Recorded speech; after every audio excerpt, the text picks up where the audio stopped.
Hello and welcome to the DC Stewart Show podcast. I am your host, Derek Stewart, along with my kinfolk, Isaiah, my other kinfolk, Najee. He will be joining us shortly, so stay tuned for that. Thank you for joining our show again. We're doing a live stream on YouTube and Facebook, and we're happy to be here. It is a Tuesday, and basically we're covering all of the natural raw sports events that we could talk about today. Basically, we're going to be talking a little bit about Najee's list of NBA all-time centers, and we're going to be talking about a little bit about Lawrence Taylor and the New York Giants defense to see who's going to be chosen the best defensive player of all time. So it looks like our kinfolks Najee, he just joined us. Let's see here. Hello, Najee, and welcome aboard. How are you today, sir? I'm good, yourself? Awesome. Well, you know what? I was just telling our viewers that, man, it's such a blessing for us to be able to do this thing. The Lord has been good to us because we are actually living out something that me and Isaiah has been talking about for the last 20 years. And it's just to me, it's encouraging, it's enlightening, and I can go on and on and on. But once again, I welcome my kinfolk Najee to the show. We're getting this show kicked off today. We'll be talking a little bit about Najee's top 10 list of NBA centers of all time. And we want you to chime in with us. We want your input on what's really going on and how you feel about this list, because this list is going to be, to me, his list looks really good. So I don't have any issues with this list, and I will bring up something that, in the end of the show, when we finish talking about the subject that, maybe I would have suggested, but this is Najee's list. So we're not going to even, go there with that kind of conflict on the show. Hit that like button. Make sure you subscribe. And guess what, folks? We're on Twitch TV now. We are actually streaming live on Twitch TV. And we're glad to be over at Twitch. We want Twitch viewers to join in and, listen to our rawest content that we could bring to you from current events and current news and current sports news, because there's always something to talk about. So at the end of the day, we're going to be rolling, and we're going to be rolling hard. We're driving hard into the paint. So I want to send a shout out to Tony Martinez, who is one of my subscribers, and he has been very, very loyal to us, since we basically started on YouTube and Facebook. So Tony, what's going on? We hope you're on and listening to us, because we're going to be talking about a subject that, interests you today. So let me go ahead and introduce my latest kinfolk and my first and foremost kinfolk, Isaiah. Tell us a little bit about what's going on with you. How is your day going? And let us know what's really happening so far. Good afternoon, everybody. It's going fabulous, man. Despite of some misfortunes that I heard yesterday, we'll get into that a little later, but man, I had a fabulous weekend. I enjoyed some family members and, had a beautiful family gathering for our family reunion. A lot of folks showed up, beautiful additions to the family, got little babies there into the family. So, man, we had a good time, And now what I'm most intrigued about is getting down to that top 10 of the all-time leading centers in the NBA with Najee's list. So, man, let's get this thing cooking right here, right now. Get this party started, baby. So let me go to my next kinfolks. A kinfolk that's really touching my heart. He always does when he joins this show. It is Najee. Najee, how are you doing today? Tell us a little bit about what you did this morning, and we'll go from there. Since I had such an eventful weekend and I went to work last night, I slept pretty much all day trying to catch up my rest, because I didn't get too much rest during the weekend. So after I got off from work this morning, I got all the sleep I needed.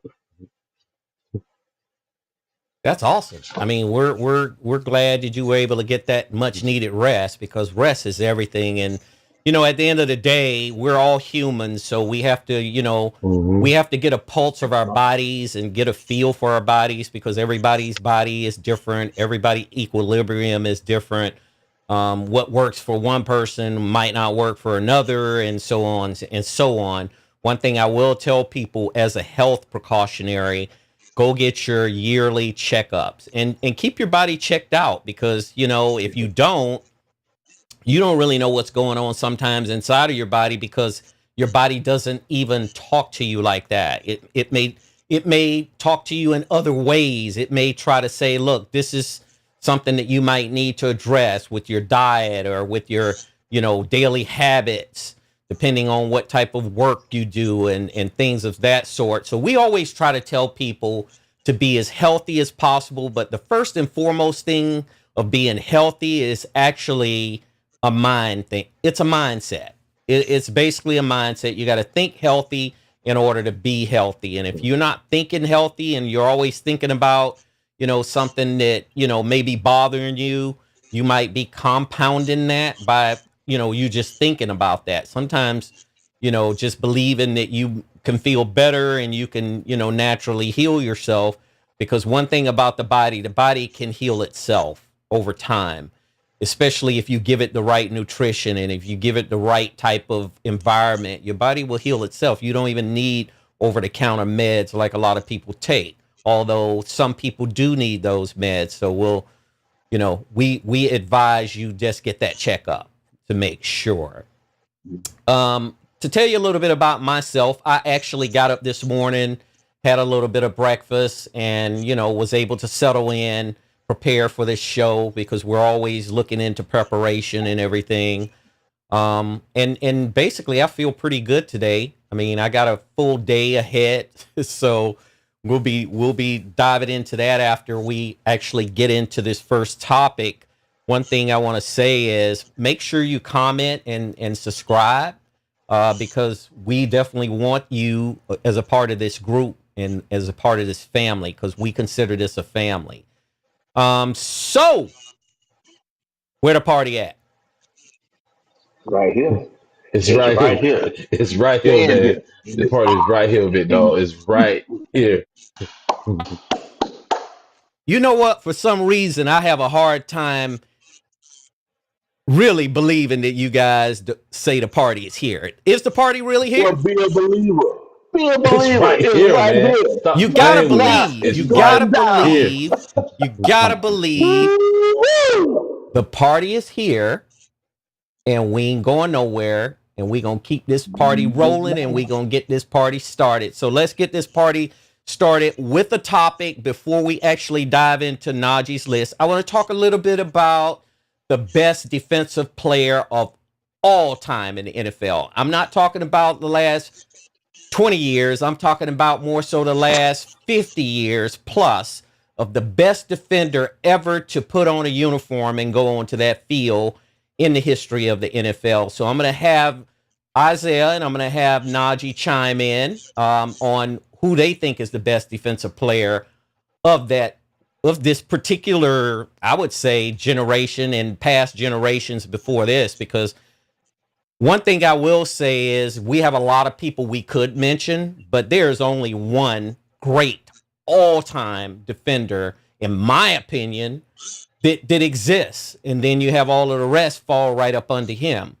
So I'm going to start this thing out by asking Isaiah, who do you think is the best defender of all time in the NFL? LT with the jingly earring with an L and a T on it. Lawrence Taylor, the mad dog of all mad dogs, man. The lion, the wolf, the panther, the elephant. He was it all. He was all. He was everything, man. The man could rush. He can freaking form tackle you. He could drop in the pass coverage. He could also intercept the ball. I seen him do it. I seen him hit, boom, pick six. I've seen him do it all. I've seen him read coverages. I've seen him injure people and take them out for the rest of their careers too. He didn't try to do it, but it happened. But man, he is the best. I've seen him play for many, many seasons. I don't remember him being injured that much. I don't remember him complaining that much. Never. But I've seen him be a nuisance for an offense, man, for an offensive coordinator, for a quarterback. He was an absolute Terror. monster on that He was a field, man. terror. And listen, man, everybody had to be peeking around this way, looking around this way. Where's LT? Is he lining up on this side? Where in the hell is LT? Because he's coming. The man was coming, man, and he was coming with it all. I remember him saying this. He said, man, he worked so hard. He wanted to see how much his body can tolerate. I say, what? That means he got it in practice. So when he got inside of a game, he wasn't going to fatigue or putting his hand all on his hips and say, oh, man, I'm tired. I need to come out. Nah, that dude was coming with it all, bro. And I've seen it for many years. And then of his whole Hall of Fame inductee, to see him describe his career is absolutely outrageous to see a man play that many years at a high level like that. Man, I just enjoyed watching them. I've seen some other ones now, but they wasn't LT.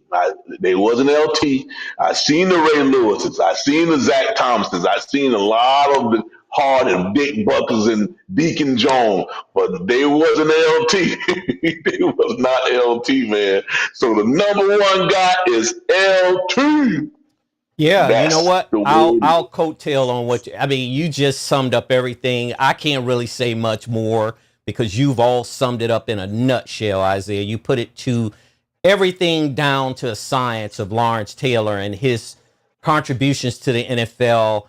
He reinvented the position itself. So one thing I could say about LT, I never saw him get tired. Honestly, and I've seen him play quite Great often, condition. during my time of coming along. I've never seen him get tired. I've never seen him not rush that passer technically 100% every single play. So, Najee, Yep. tell me this, Najee. In your opinion, What's who is up? your all-time defensive player in the NFL history? Uh, without a doubt. I can't say that Isaiah was wrong, but I'm a Baltimore Ravens fan, so I'm probably gonna be biased and say Ray Lewis. At least I was actually able to see Ray Lewis play a lot of his career. I really didn't really get to see Lawrence Taylor anyway. The way how he said he was dogging people out, just by his pure dominance of being on the field. I've never really seen him play. But Ray Lewis, I've seen him play plenty of games, and everything was impressive about him. As soon as he touched the field, it seems like everybody was always looking for him because they was not trying to get hit by him. That's a well stated point. I agree with you believing that Ray Lewis is actually one of the best defensive players in the history. The difference that I saw when I saw both players play, Lawrence Taylor played in a different alignment of defense. So technically, Lawrence Taylor was a rushing linebacker. Ray Lewis was a stand-up linebacker in a different defensive alignment where he very rarely rushed the passer other than blitzing. Rush the passer. He would blitz and he would go straight in there on quarterbacks. But as far as just being overall talented from the level that Isaiah just discussed, that Lawrence Taylor could do literally anything on defense. Lawrence Taylor was the type of guy that there was no offensive tackle that could block him. I didn't know of any offensive tackle in the NFL during his 13 seasons of playing that could block him straight up, because either they got bull rushed and pushed back into the quarterback, or either they just got knocked over and he just went in there, or he got up under him and he was able to go around in a hook type of method, that a lot of defenders use. You go low, you hook them, and you go right on around, and before he know it, you're already around him and you got the quarterback on the ground. He would swim past him, DC. Or he'll Right. swim right past him. He'd He will swim swim right past him. past you. Yes. He'd get in there on that quarterback. Now, on the flip side of that, Lawrence Taylor was reading quarterbacks. I mean, he literally never took his eyes off the quarterback, even though he was rushing from that edge.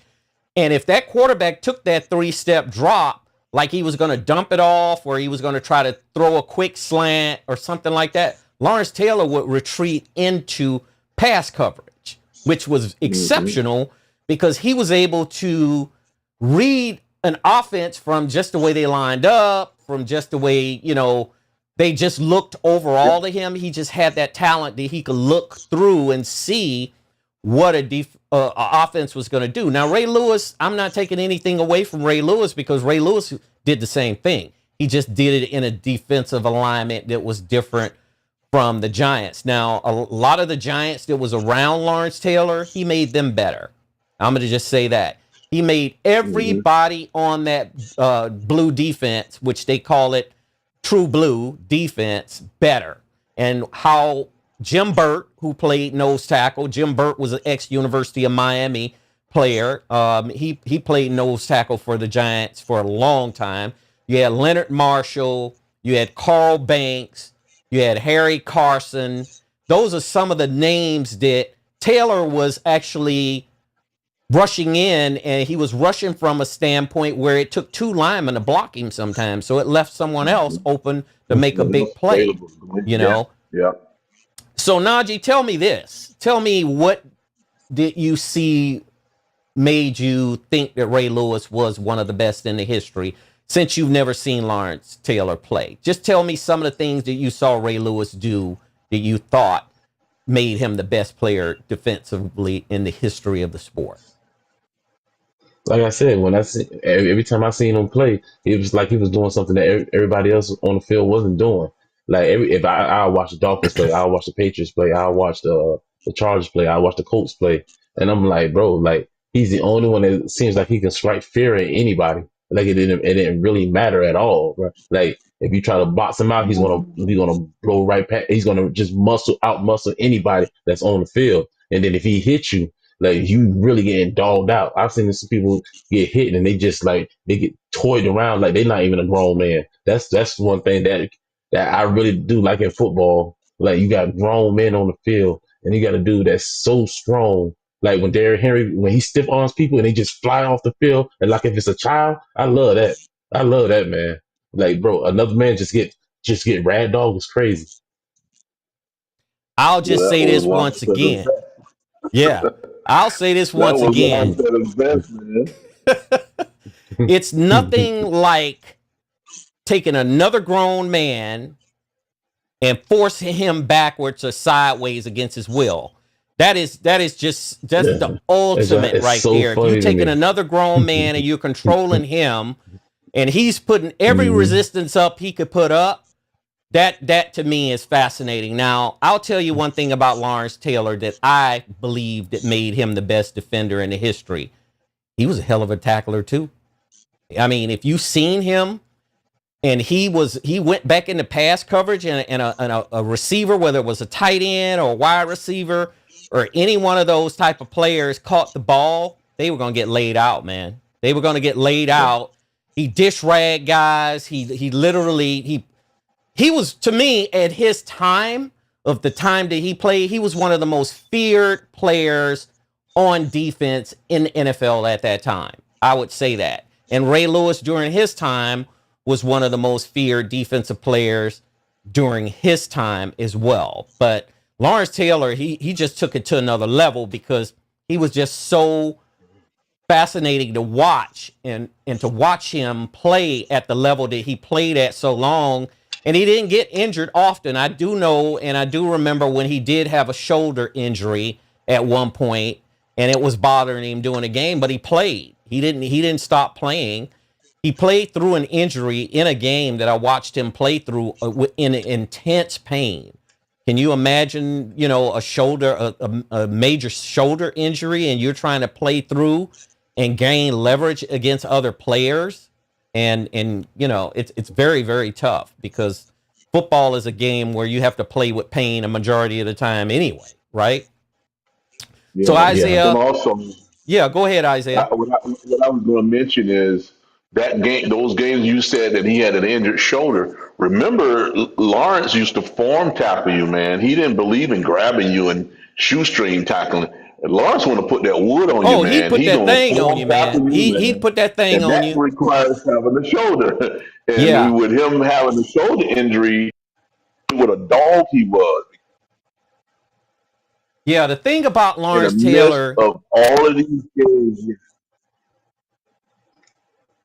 yeah, the thing about Lawrence Taylor that he didn't go for legs at all. He went for the gut. He went for the top. He went for that neck and that head and that shoulders because he wanted to knock you backwards and send a message to you that look, if you catch it again and you come across, I might be here. I might be there waiting for you. So as long as you thought about that, and I've seen him lay out 250-pound tight ends.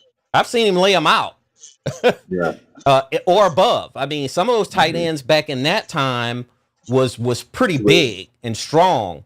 And I would Yeah. say the Strong, Washington big, Commanders at the time, they used to be called the Washington Redskins back in that era, but the Washington Commanders, they played a two tight end type of offense where one of the tight ends was strictly to block Lawrence Taylor when they played the Giants. So they would technically send a fullback or a running back and a tight end to try to keep Taylor from getting in there on a quarterback. And to me, that's just the utmost respect right there, if you think about it, because they had to design Joe Gibbs, who was the head coach of the Commanders at the time, had to design an offense to block Lawrence Taylor. So that freed up Leonard Marshall. That freed up Jim Burt. Yeah. That freed up Carl Banks. That freed up Harry Carson. Because let me tell you one thing I know about Carl Banks and Harry Carson. Them was headhunters too, man. They weren't nothing to play with. They weren't nothing nice, Yep. And to see Carl Banks come out of Michigan State, because that's where he played his college ball at, and he was that other edge linebacker. I mean, nothing was getting past the Giants. Basically the first line of defense. This was basically nothing was going to get past them. Either the quarterback was going to end up on the ground or the running back was going to be stuffed at the line or in the backfield. So that's why I was saying that Lawrence Taylor, by far, to me, is the best defensive player in the history of the game because they reinvented the linebacker position and offenses had to really adjust to his presence, because if they didn't, it was just going to be one of them situations where either your quarterback was going to end up on the ground over 90% of the time before he could even get the pass off. And, those were just the realities of when Lawrence Taylor played, And just to add to that, if you think about his defense, Isaiah, who would you rank as the number one defense between the Giants and the Chicago Bears? That 85 Bears team, that 46 defense, and then you had that team from the Giants that won the Super Bowl against the Buffalo Bills. Would you say that defense was better? Well, it's sure tight, man. I can't pick. It's like a draw right there, man. Both of them had a balanced team. Both of them had really talented linebackers and DBs, and the interior line. When you start thinking about William Refrigerator Perry was on that team, man, and they just really had a solid defense as well. So I can't even choose right there, man. It's difficult to choose which team was the best because they just had it all. And that's why, they went undefeated with Chicago. And then, of course, the Dolphins finally stopped them from being undefeated one year. But, man, it's just to watch those teams that was that good during those 80s, man. I don't know why in the world that some of these defense don't kind of copy it, those same form of players. I mean, the way they design their defense and the way they stunt, the way they, would attack the quarterback when they would lay off the linebacker like as if they would drop out in the coverage and then all of a sudden they'll stun in. Those defense was really sophisticated, man. And that's why they had the linebackers was like a really, vicious weapon because they were it's disguised so much stuff, like as if they're not going to even rush the quarterback. And next thing you know, boom, there's a opening where that linebacker stun in there and drill the quarterback. So it's difficult to pick any one of those teams, man. They were both great. They were both I great. agree. And then you look at that Bears 46 defense, man, they were unstoppable during 1985. The only team to bring them to their knees and stop them was the Miami Dolphins. The Miami Dolphins basically strategized their offense around that three-step. Well, Dan Marino was in the shotgun all night. So Dan Marino at that time had one of the quickest releases of any quarterback in the NFL at that time. Once they hiked it to him, it was out. The ball was gone. So, but before the receivers could break into their routes, the ball was already coming, and he knew who he wanted to throw it to. You had Mark Duper, you had Mark Clayton, you had Nat Moore, and you had Joe Rose and Bruce Hardy and all those guys playing on that Dolphins offense. And the Dolphins was defending history. The Dolphins had to stop them that night, because if the Dolphins didn't stop them that night, it would have been an undefeated season for Chicago, I would say, because I didn't see any other teams stop the Chicago Bears that year other than the Dolphins. Nobody wanted to do it. And that was something where it's going to went in the history books, too, for the Dolphins to stop that. And it was up to them to control this thing, because it was actually protecting their own 1972 undefeated season that year. So it was amazing for the Dolphins and Don Shula and the rest of the gang down there to get that win that night. I think it was on a Monday night as well. It was a Monday night. It was a Monday night. Yeah. And it was a Monday night at the Orange Bowl. I mean, and there was no place like the Orange Bowl. I've been to the Orange Bowl. I used to go to the Orange Bowl with Isaiah and his brothers and stuff. And man, we would have the best time of our life watching high school football in the Orange Bowl. So that was a big deal to us. And that Orange Bowl had a certain aura about it that other teams that came in there, it was like, those bleachers, and people get to stomping on those bleachers and everything and get riled up. And it just fired the University of Miami up. It fired the Dolphins up, and it fired those high school teams up who played in the Orange Bowl. So Najee, I have another question for you. As far as linebackers go, with you mentioning Ray Lewis, who would be your next linebacker who you would say right behind Ray Lewis?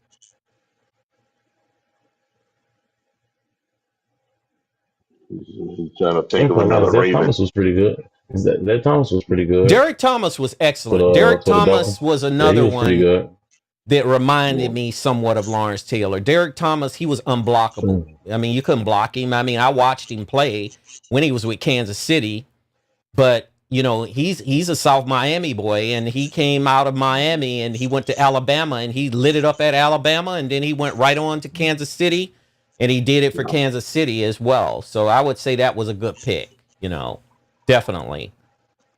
We have Isaiah that's going to be coming up doing a linebackers list in our next show. So we'll be going down this list and talking about some of the same things we're talking about right now about linebackers. And it'll be nice to see that we could put a list of 10 of them together instead of just trying to say, okay, one is the best in the history of the game, which we know, and I believe that Lawrence Taylor is. We'll be able to line these linebackers up and put them into, numerical order to get to our result. You only need 9 from me now. You only need 9 from me now. I gave you the first one. Yeah, you gave everybody the first one already. So the first one is already off the board. Yeah, exactly. That is well said. That is well said. Yeah. The first one's off the board, so we got 9 more to go. And I'm intrigued and interested to see how Isaiah is going to numerically order the rest of them after this. So we'll definitely be looking forward to that. So let's get to Najee's list. Let's get to Najee's greatest centers of all time in the NBA. That spans back 50 years, 60 years. I mean, however far back you want to go with centers. I mean, if you think about it, just think that there was a lot of centers in the league, but there's only 10 on Najee's list that made that top 10. And Najee, I'm going to have you start by telling us a little bit about your list before you start naming some of the names off of it. How did you come to certain things with this list? Well, the top dogs is like historically great that the numbers and the accolades are so high that nobody's catching them. So like for example, with Wilt's numbers, that's numbers that nobody's catching. I don't care how great this player or players is going to be coming into the league. And then of course there's more teams in the league now than there were, you know, 50, 60, 70 years ago. So there's no way for you to even say that somebody's going to average 50 points for a season. Nobody's averaging 50 points for a season ever again. I think the most Jordan ever did was like 38, and Jordan was the best scorer ever. When we talking about the way how he scored in every type of way of the game. Of course you have the 100-point game. Nobody's beating stuff like that. You have people that average like 25 rebounds for a season. Like people are not beating those type of statistics. Nobody. So when you talk about the accolades, you talk about the stats, then you talk about just the pure dominance of which era each player is in. There's nobody beating at least the top three. At least Mm-hmm. top three. Nobody's beating the top three of my list. Absolutely. Absolutely. Looking at the list, it looks like you actually brought in and named Kareem Abdul-Jabbar as your number one pick. Give us a little bit of you know background on why you picked Kareem as number one. So of course he has two.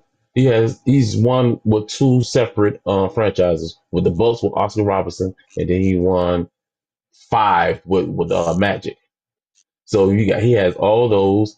He was the top scorer for like 38 years. I'm not even 38 yet. So he's had before LeBron eclipsed him and by far beat him now. Like he had that record for almost 40 years. Then you talking about just how he was beating up on other teams. Like then of course he's probably the best college player that ever played either. So he has the peak of numbers because he also played 20 years. So he have the steady, consistent numbers of his whole career, the pure dominance of the league. Because from what I was told, because of course he played, before I was, born, Mm-hmm. that he was basically the face of the league for a good minute before he finally, started to play with Magic. So you mean to tell me he has peak numbers? He has accolades because he has just as many championships as Jordan.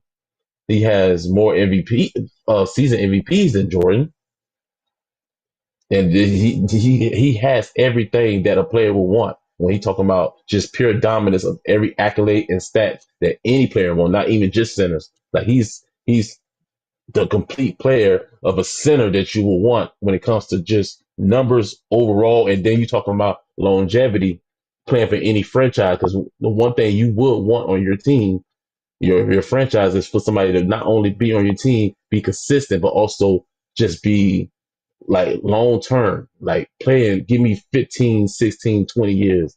That's what any franchise will want.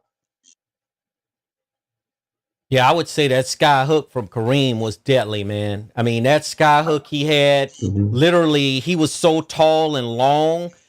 Other players would try to come up on him, and it was kind of, to me, he would put that right arm out to just keep distance between him and the other player, and he just dumped that sky hook. You could tell he put a lot of practice into that sky hook, which made him And famous. I mean, he's already 7'2". So and he's he not already only you 7'2", 7'2", exactly. but then you flip the ball so high, there's nobody blocking Is it. nobody could block it. Yeah, I didn't see very many people block it or reject it.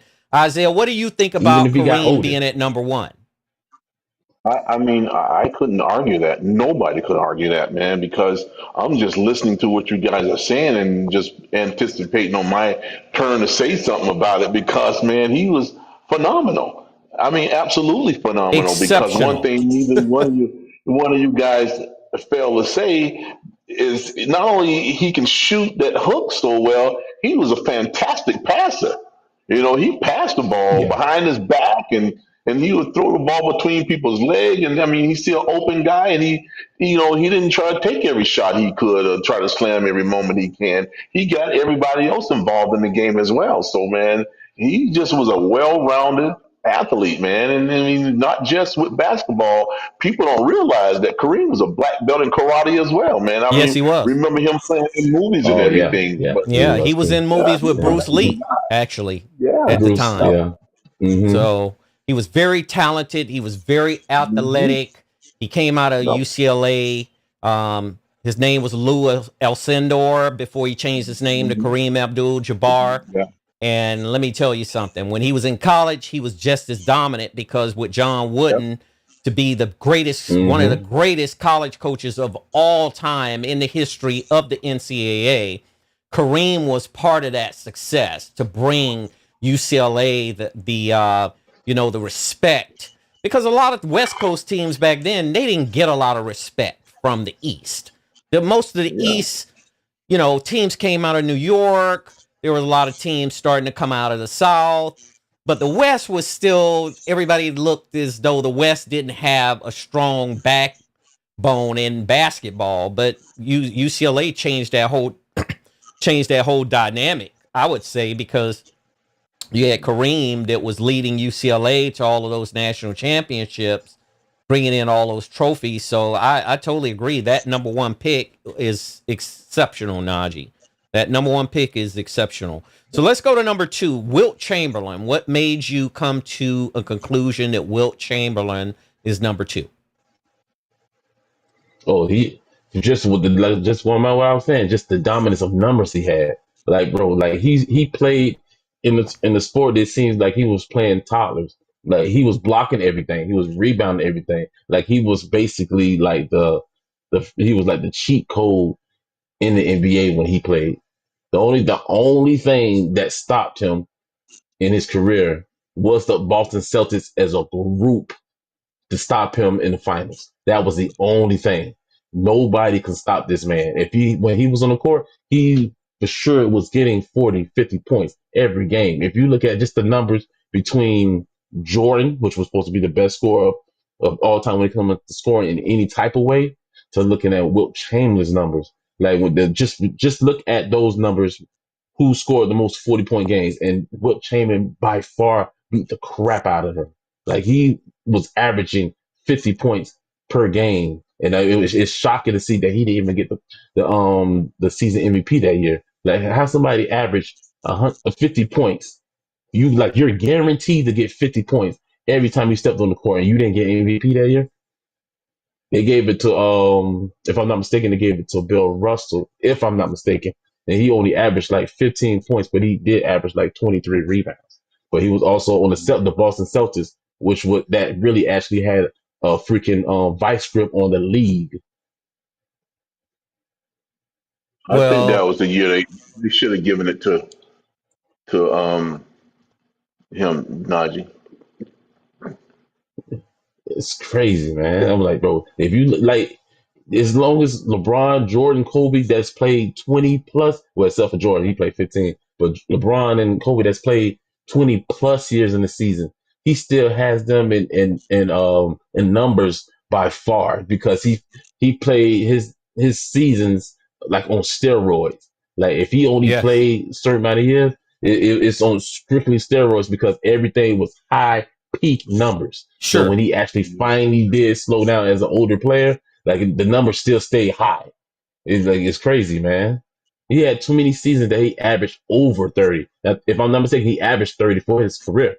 I was actually surprised to see if it was that low for him to average 50. That means his numbers was that freaking high for his whole career for him to even average 30.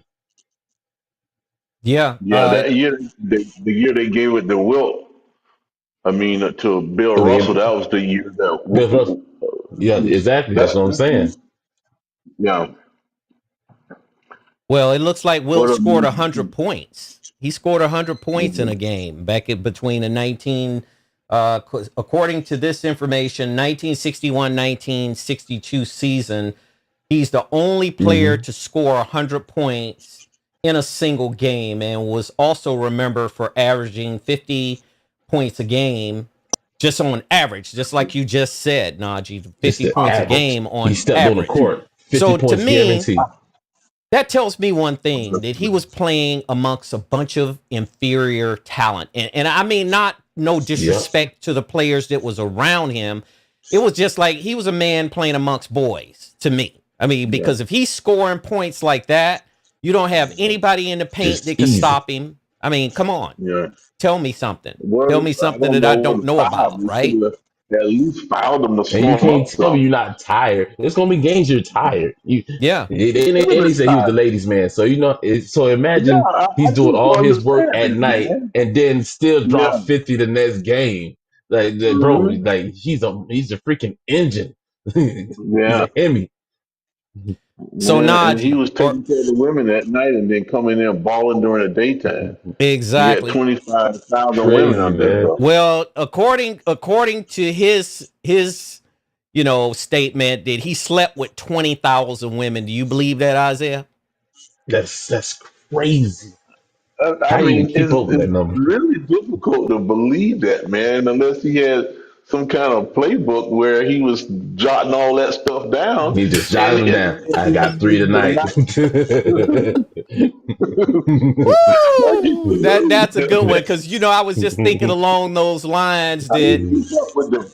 was he actually, did he have a book that he was actually notating down in the book each person that he actually so-called slept with, according to him? It's just like people write 1, 2, 3, 4, and then draw a cross line for the fifth one, and then keep going, man. It's just Your fifth one. add them up. I just couldn't imagine that, man. Hey, You that's a can't lot of tell me that's women. not I can draining. just tell you that. Just imagine That's this, and this Drake. is what I Just always between thought when I dominating first women heard and that. dominating the court. Yes. Yeah, but I always thought about something like this. You go to at least a Heat game at its peak when LeBron and Wade and Bosh was there. That arena held about anywhere from 22 to 25,000 people. And just imagine they were all women and Wilt slept with everybody in there, man. Like, Just yeah, imagine every that. woman in there. All of That's that crazy. white. Just think about that now. This is hard to believe, man. And I don't know how he fantasized about that, but boy, to save And if 25,000 he slept with people. that many women, you can't tell me he don't have C's everywhere in this country. Wow. That's man. Exactly. Unbelievable, bro. Well, But I I was mean, I was that blessed is. enough. I was blessed enough to see Wilt Chamberlain one night at a night spot. This was way back when, before he passed away. He was Yeah. standing there, and he was long, man. He was tall. I mean, you Yeah. couldn't miss him because he was so freaking tall, and he had a beautiful woman with him that night. So that might justify and say, okay, that he could be on to something, saying that he had that many women in his life, because that's an exceptional feat, if in fact that was true. You know what I'm saying? That was true. Yeah. Mhm. Absolutely. So let's move on to the next person, and let's say Shaquille O'Neal, one of the best centers to me in the Mhm. history of the game, one of the most dominant centers in the history of the game, Mr. LSU himself, Shaquille O'Neal. Tell us why you chose Shaquille O'Neal at number 3. Not only Shaq was by far one of my favorite centers. Like, everybody would tell you, he is the most dominant. He probably wasn't the most consistent when it came to injuries, and then as he got older, his numbers started to deploy quite a bit. But especially between the Magic years and the Lakers years, nobody was touching him, man. Like, he was pure dominance of him just slamming on anybody. Nobody, like when they played against the Nets back in 2002, they have a picture. All 5 guys on him is trying to stop him, and he slammed it on them. I'm talking about point guard, shooting guard, small forward, power forward, and center. They all is literally pulling him down to try to stop him from scoring, and he just slammed it on him. Like, he had pure dominance of any freak of. He was a freak of nature, especially when he was with the Lakers. Like, Mhm. no, Kobe numbers was great, but his but Shaq numbers was was historic against anybody in the finals those 3 years, 2000, 2001, and 2002, that nobody was stopping him. Like, you literally, the best thing they could do was foul him. But the thing is, when you foul, you can only foul so much. That was the best thing they could do was foul him, because his kryptonite was shooting free throws. That was the only thing that you could literally stop him doing. He was too strong. He was stronger than anybody that came across him. Like, he was just slamming it on anybody. He was a freak of nature. Yeah. I agree, You know, man. He watching him, DC, And we came up in the era of Daryl Dawkins, DC, That's right. and I thought Daryl Dawkins was a madhouse when he played. But when here comes Shaq, man, Shaq just bull you over, man. He just if you better be stationary, because he's gonna freaking run you over if you move it and just drive you into the benches. Man, he was waiting or for you to drag be you in when you try to motion pull with him. him. Yeah, man. Yeah, and he just didn't care. He gonna bring down and he bring all of his lower body with him too under the basket. So if you hanging around that basket nonchalantly, man, you're gonna be flying somewhere, because Shaq just came with everything, man. He very seldom like dunked with one hand. He was so forceful with it. He would have like bring down the basket like Daryl Dawkins did. He just want to crush you when he get under the basket, man. And I think a They had lot to of the make game new has goals changed on just to him be now. able to He'll be hold caught up for for him, because he foul. was breaking too many of them. Yeah. Mm-hmm. Yeah, Shaq was the Yeah. type of intimidating force where Shaq come under that basket, man. You if you taking a charge, you basically setting yourself up for an ER visit, possibly. Yeah. Because if you got in his way, you were going to the ER. You were gonna go to the Yeah. ER because they were gonna have to treat you for getting your chest crushed in, because Yeah. he was that type of player and he played with so much freaking energy back then Yeah. when he was with Orlando. He was, to me, And by it's no man far, on man defense. You got to guard him as a team. Yeah. yeah. I mean, Like, it's a team effort to stop that man. yep. Shaq is one of the only centers I know that pretty much literally dogged out 3 different Boston Celtics centers over his career.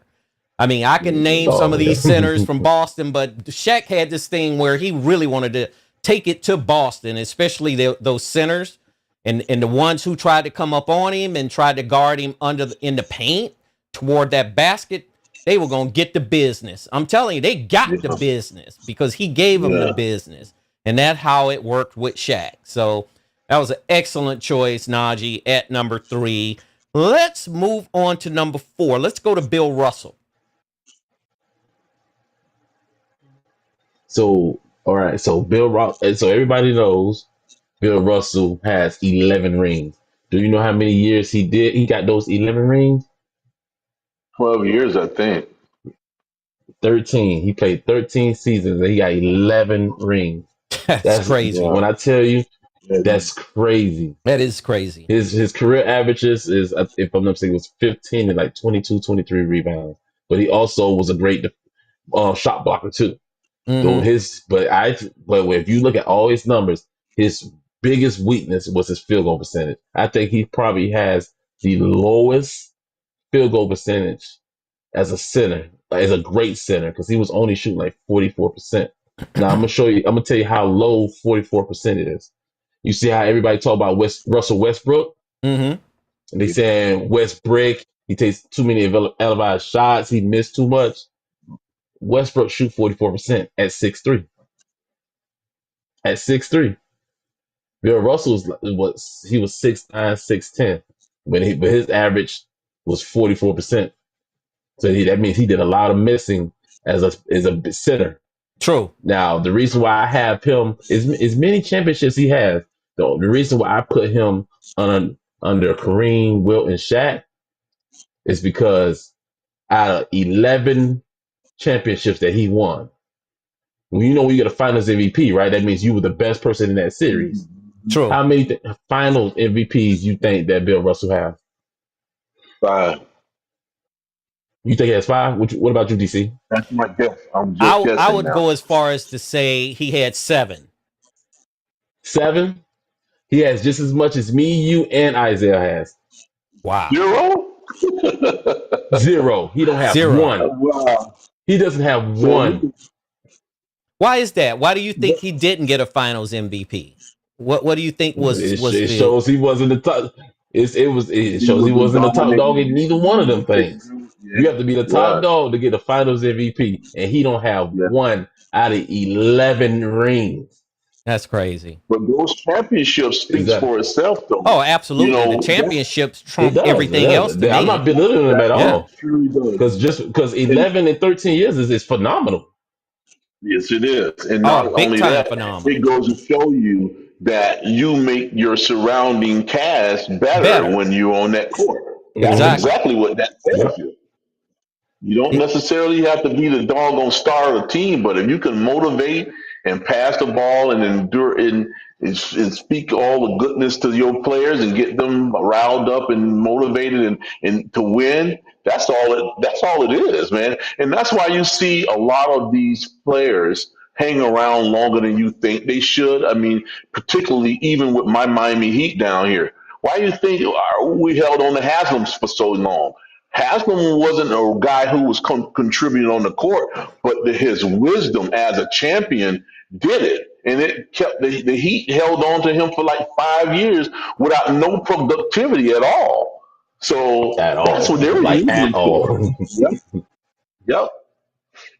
yeah, it's just amazing how some of these players have thrived. And if you think about Russell, you only have 10 fingers and he's got 11 championships, right?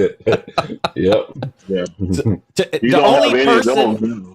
I would think that could come close to that in terms of sports would be Tom Brady. All the rings that Tom Brady has, because Tom Brady has quite a Hmm. few himself. Yeah.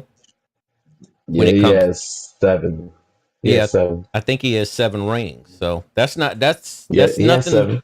That's He nothing to won sneeze 7, at. I lost could tell 3. you, Tom Brady, and he earned every single one of them because in football he made everybody around him much better as well. Let's move on to number 5, Mr. Hakeem Olajuwon. I was blessed enough to see Hakeem Olajuwon play for the Houston Cougars back in the national championship game against North Carolina State, which Houston was slated to win that game. There was no way possible that any of the bookies in Las Vegas or anyone gave North Carolina State a chance until those final seconds, and 3 seconds tick down, and then boom, Lorenzo Charles put the ball in the basket, and the game was over. So tell us a little bit about Hakeem Olajuwon, of what he did in the NBA to bring him to number 5. Well, we all know that he has 2 rings. The 2 rings he did get is the 2 years that Jordan sat out, which was 94 and 95, the Mm-hmm. back-to-back championships. But everybody knows he's probably the most skilled sounding footwork center ever. Yes. Because not only he was training other big men, younger big men, to you do more post moves or better footwork or whatever. He also did guards. He also did forwards. Mm-hmm. I've seen him he trained Kobe, and Kobe's is freaking 7 inches shorter than him because True. just his footwork alone was so phenomenal. He wasn't probably the best like leaper, or he probably wasn't the fastest, but his fundamentals was so crazy, man. His footwork was phenomenal. Like his footwork was great. He is the best when it comes to anything on the court. He is the best center when it comes to footwork and fundamentals. They call Tim Duncan big fundamental, but no, I think personally that Olajuwon is the best fundamental center ever, even though Yeah. Tim Duncan's power forward. But He had a really when you talk about unique fundamental, finesse about he's him. probably the best fundamental player ever that Uh, played. I can agree with you on that one, Najee, I because he had a I can really And then of too. good course he was a finesse great to him. defender too. Yeah. Hmm.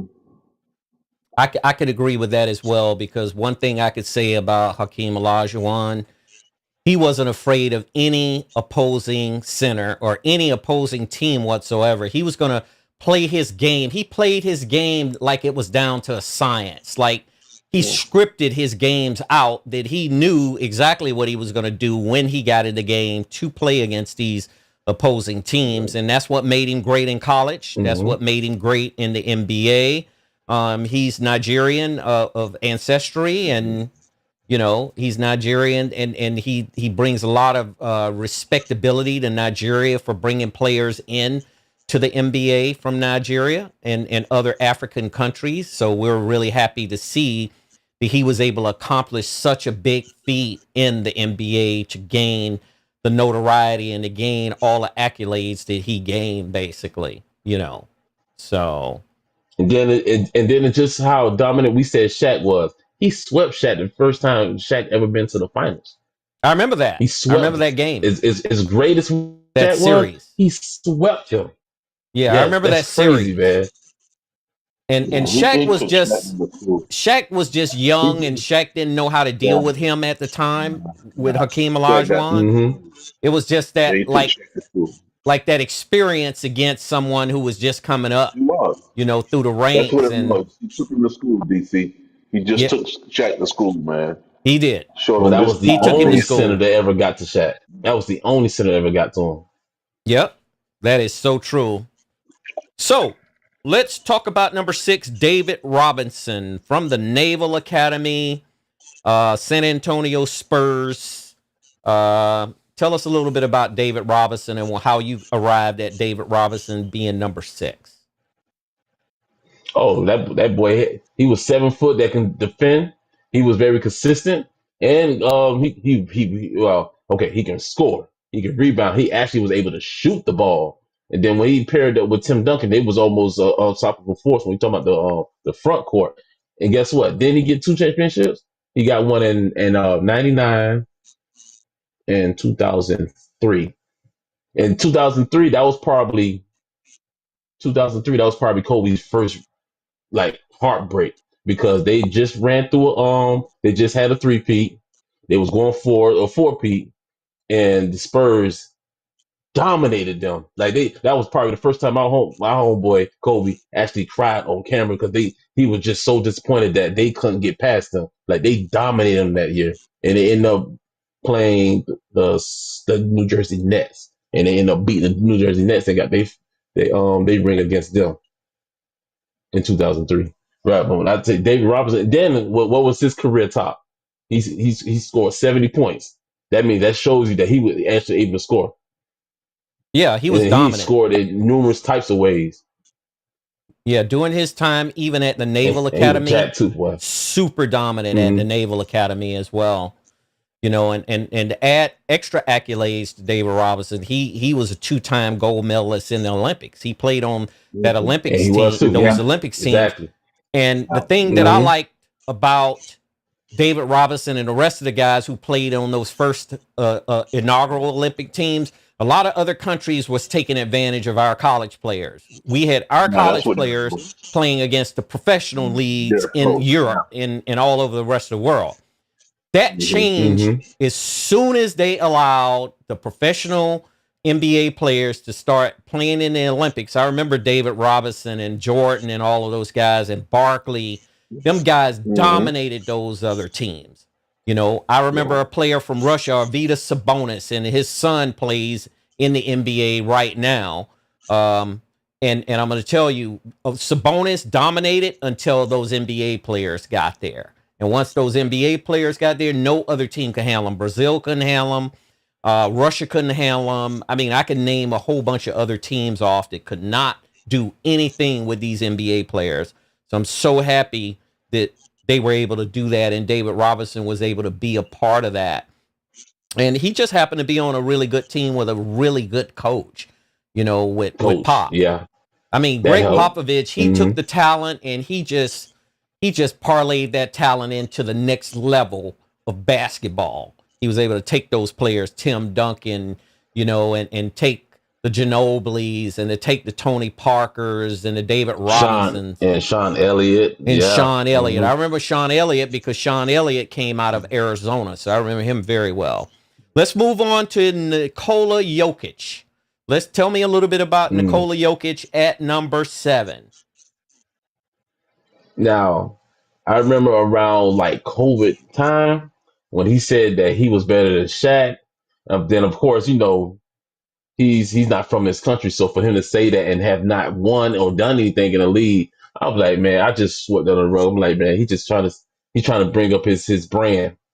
But the Yeah. last 3 4 years, man, you can't tell me this man don't deserve to be on this list, man. What I'm talking about, he has how many MVPs? He has what, three? If I'm not Yes, mistaken, if he I has believe he three, has because I three. know he has a Yes. bat. I think he has a back to back, and then he won the year before last. So he Mm-hmm. has three. He has the Finals MVP. And then the numbers that he just showed this season, that he was top five in scoring, top five in rebounds, top five in assists. If I'm not mistaken, I think he was top three in assists.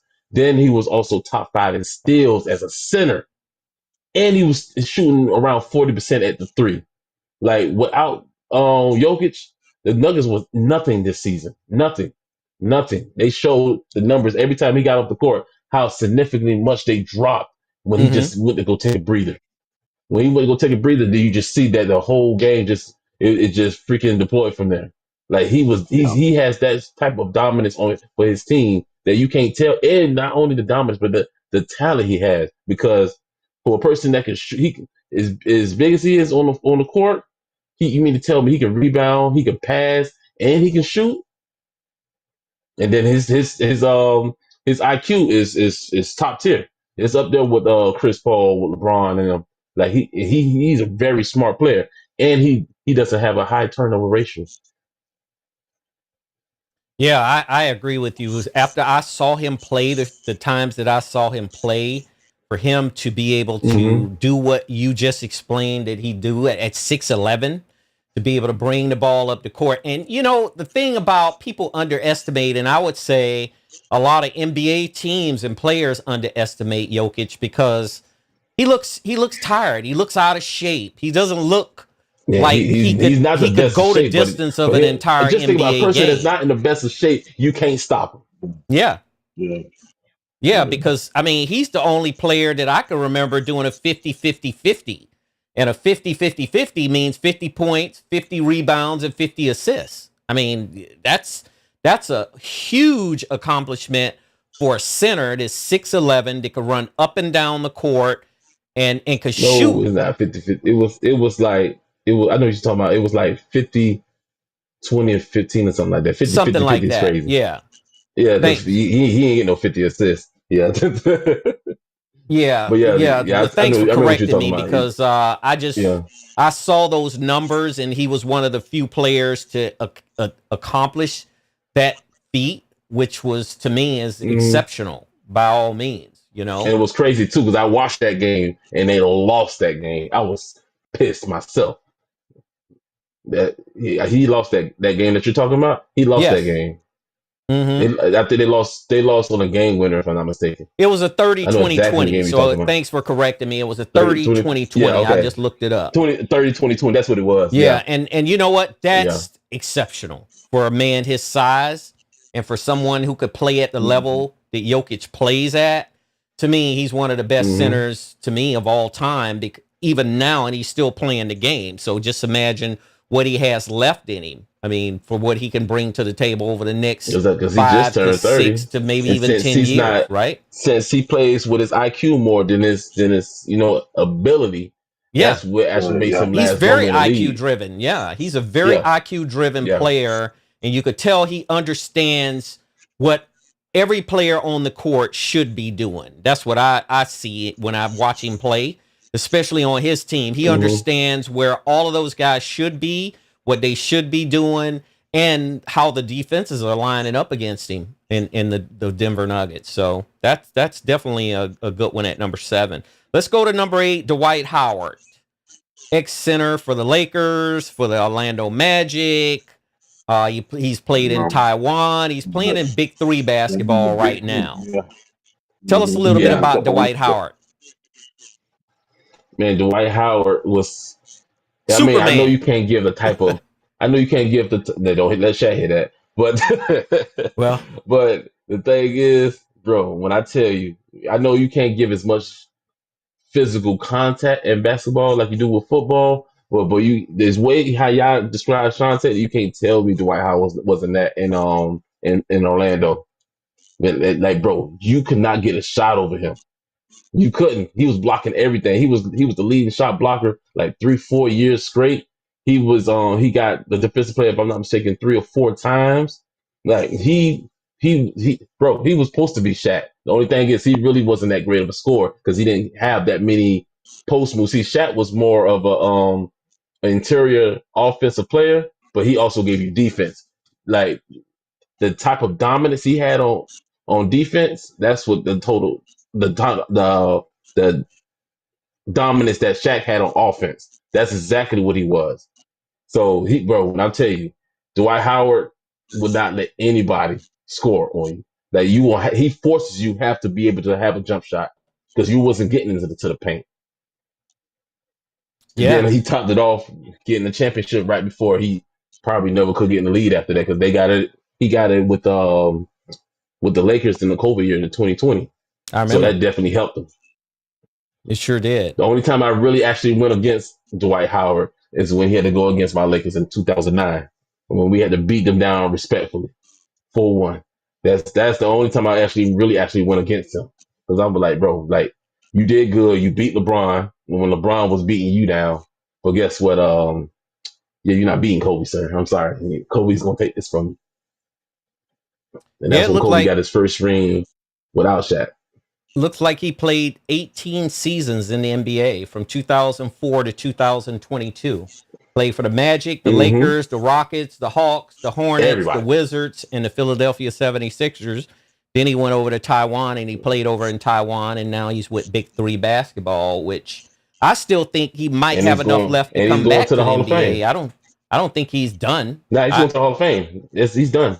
He's going to the Hall of Fame. Well, he's He's done. already went to the Hall of He's Fame, gone to sure. the Hall of Fame, but Yeah. when I watched him, So he's done. when I seen him play a couple weeks ago, man, I think he's still better than several of Sure. the A lot of positions sinners. A in lot of A centers that's the lot. in the NBA, I think Howard I could can see compete it at that in him. level He still, still you has Yep. know? the intensity. Yep, he still has the intensity and the will to do it. I mean, I think the NBA, some of them teams should give him a shot because he's got a lot of energy. He's not out of shape. He's still in great shape, He take care of Yep. his and he's body. up Yeah. and down the court. He's always kept himself in shape. That's one good thing about him, that he stayed lean throughout He his but but career. he but he not only kept himself in shape, but now that he also eats better because the Magic years, I didn't believe when he said the type of dieting he had over there. He said he was eating several Big Macs and milkshakes Yeah, from McDonald's right before a yeah, game. Wow. yeah. He had a That's interesting. horrible diet with that. It threw me off. I'm like, how you had a horrible diet playing the way you did with the Magic, bro? Normally, if you have a horrible When, diet like that, you're Zion yeah, Williamson. That's when he's true. And I'm younger, talking he about can kind I'm talking about right before the game. I ain't talking about you have a game at 8, so you ate like that at 2. No, he said he was doing that sometimes in the locker room, man. Wow, that's yeah, crazy. but he was younger then. You can't pull And stunts you like that burning more once you get fat older. as you're younger, Yeah. you know? Mhm. Yeah, but And one Zion thing, Williamson's young. Yeah, Zion Williamson's 24, 25. well, he just Yeah, destined to be we're, overweight unless he control it. He has to put extra effort into his. he won't go do a McDonald's and shake and all that right You now at let his you let age. Zion Williamson eat like that before a game. I mean, just the next few years and see how big and heavy he'll be. You know, Not because only Oh, that, it'd be over for him. he'll have to be right next to the toilet too when he's doing it. He'll have to have a toilet right next to him. Yeah. absolutely, absolutely. So let's move on to number 9, Moses Malone. Man, that was a good pick. Tell us a Malone. little bit about Moses Malone. I remember Moses Malone, and I have nothing but impressive things to say about Moses Malone. Yeah, he was a very efficient player. He got it. He averaged a double double to like 21 and 10 or 21 and almost 21-11. He was that means he was a great force. Of course I didn't really watch him play, but of course I'm going by his sheer dominance in his own era. Then of Mm-hmm. course watching and seeing what he has. But he was a very efficient player. He made sure he got his double double. And like I said, he was efficient. Then he has a ring. So that of course that means he not only that he was efficient and he was helpful on his team, but then he was put in the right position to win. So Isaiah, what do you think Well, about Moses Malone? I'm glad he didn't skip him or leave him out because he could have very well did that. I watched Moses Malone for several years, man, and he was a big contributor to their wins because you put him on the line, he's nailing his free throws. You know, he knew how to shoot jumpers from the side. He defend well. He was up and down the court, man. I could see this guy right now in my mind running up and down that court. He wasn't lazy, man. He was getting down to defend. If you want a fast break, Workhorse. Moses Malone trying to chase you down and can prevent you from scoring. So yeah, I'm glad you put him on that list because there's so many others you can choose from. But to single him out and stick him on that top 10 is a great thing on your part, Najee, to include him in this top 10. I respect that list. Yeah.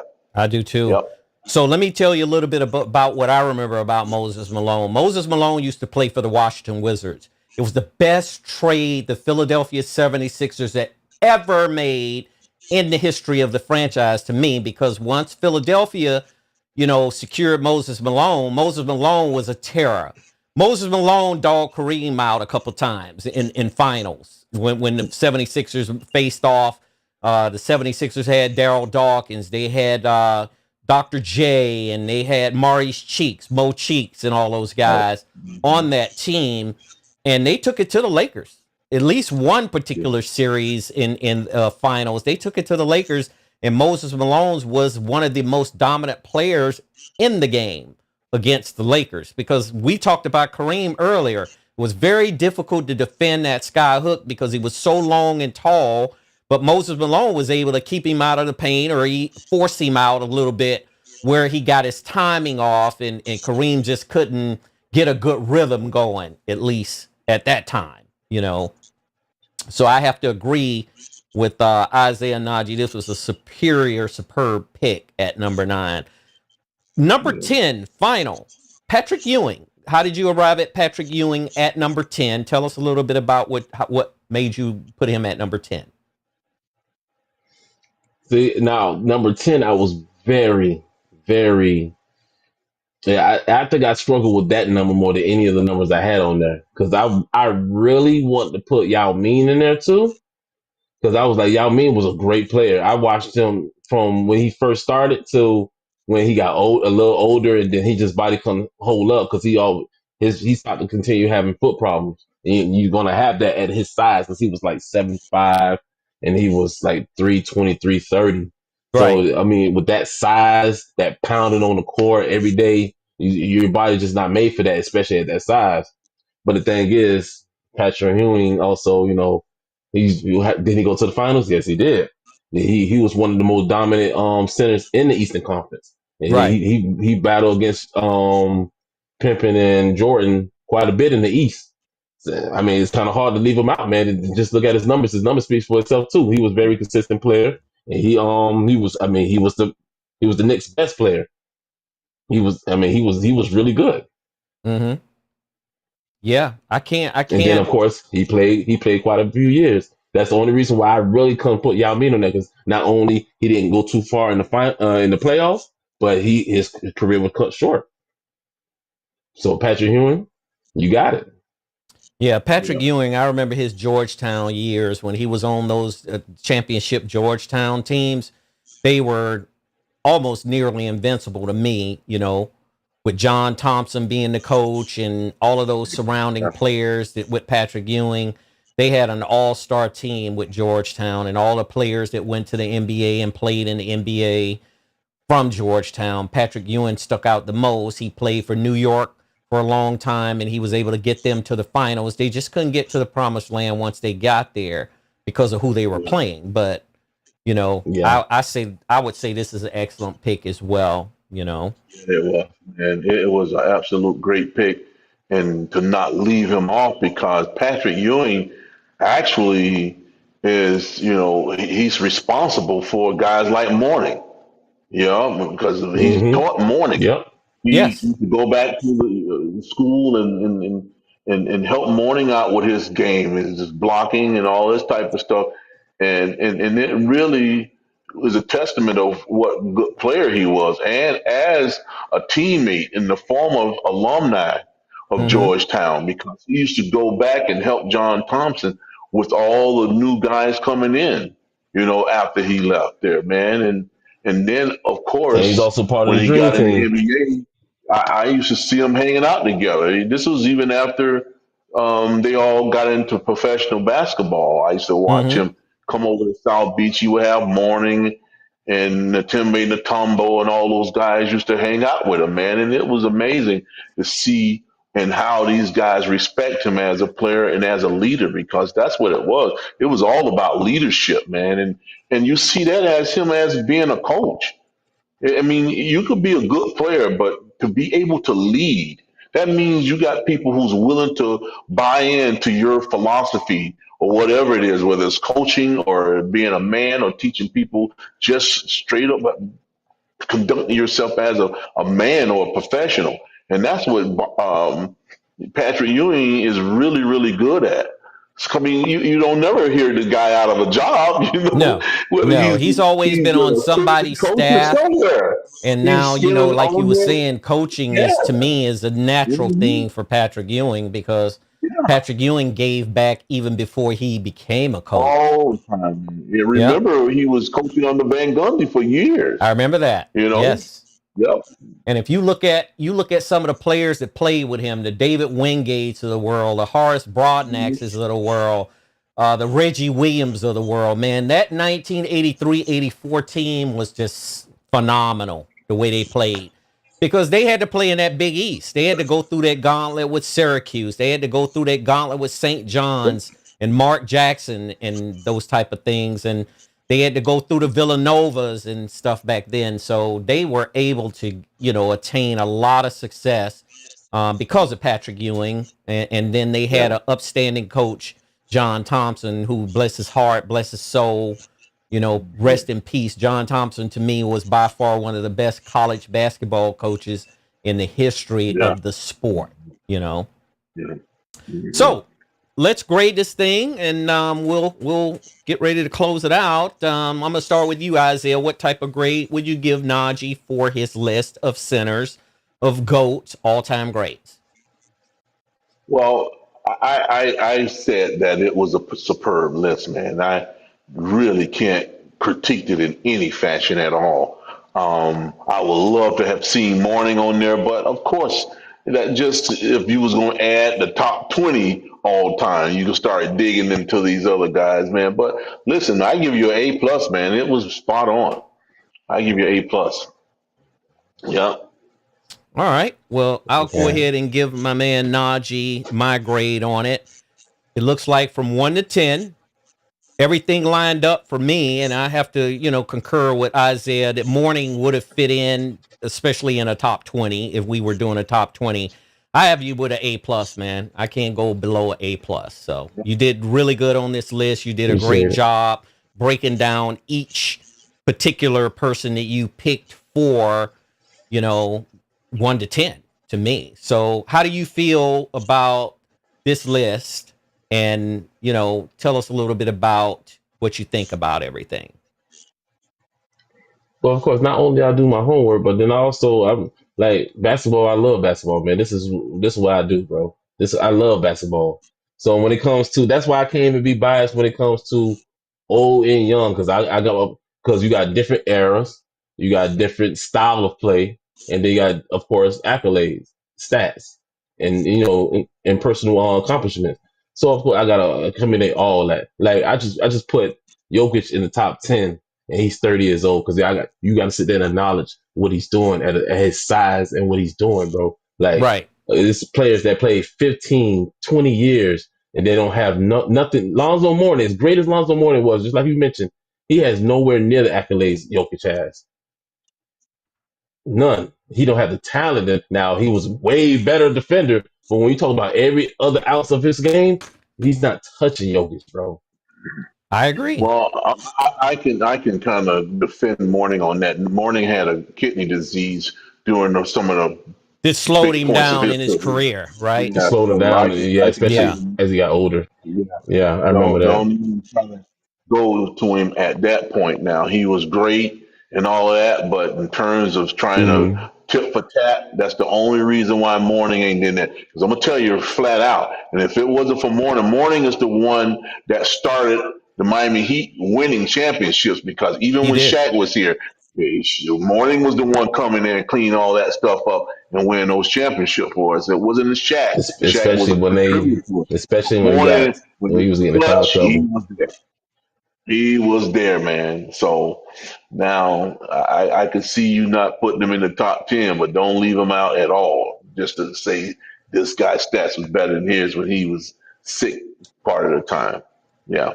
I would second to that, and I'll say just this: and when Mourning was at Charlotte, because Charlotte was the team that drafted him, it looks as though Hmm. Miami made it was a really good trade to get Mourning down to Miami. Miami became a franchise where they were an expansion franchise because when I was growing up in Miami, we didn't have basketball, and then they became who they were, and then once they got Mourning, Mourning set them on course to build toward a championship, and they were able to get a championship. And that, to me, the Heat organization has to thank Mourning, and they do because he's high up in the front office, which he's a He's vice there with Pat president, I Riley all the believe. time.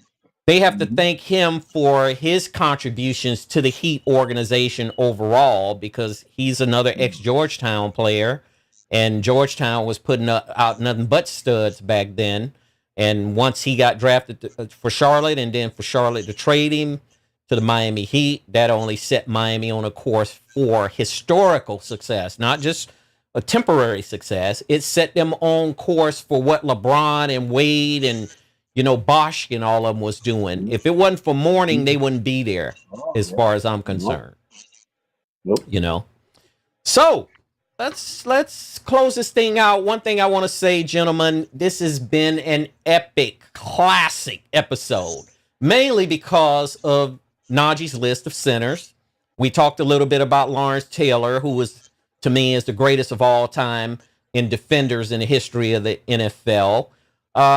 We glad you guys rock with us today as viewers. I mean, we were very happy to see that you joined us in the family because we consider every viewer family, and we want you here. We want you to be here. We want you to give us some input. Like I say again, I'm going to send some shouts out to Tony Martinez. He actually, had the idea to help us get to the Lawrence Taylor topic because we want you to give us some topic ideas. And if you got ideas, send them to us. We'll talk about them. We'll give our 2 cents on them. We want your 2 cents on them, and we want to meet up together. Everything is respectful. As long as things are good, we good. So I'm going to close this thing out. Hit that subscribe button. We're over at Twitch TV now. So come over to Twitch. Holla at us over there. We're happy to be over there.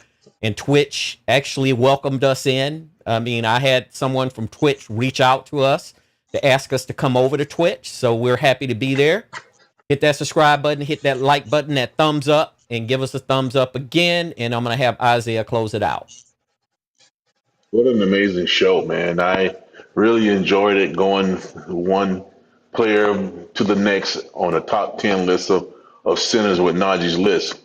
But most important at all, man, I want to encourage men to continue to look out for yourself.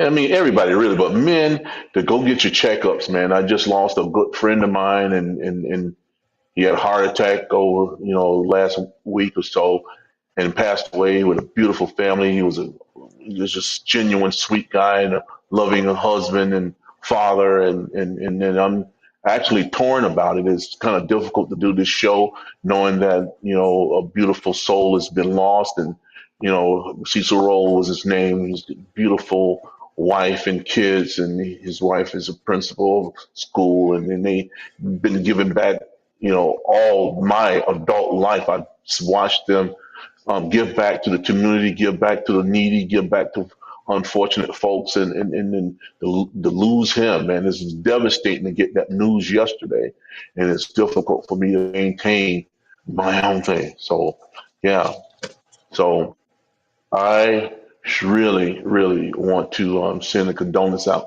to his family. So, you guys, we're gonna keep his family in prayer, and hopefully, they'll kind of push this thing and let God be the guide for the whole transition of the passing of their loved one. So that's how I feel about it. You guys, Najee, finish it up and close us out. Yeah, just like I say all the time, man. You gotta love your loved ones, man, because like I tell you, you can see somebody today, and then it can be the same day, and they'll be gone, bro. Like I told you that I lost, a friend of mine, February 2nd.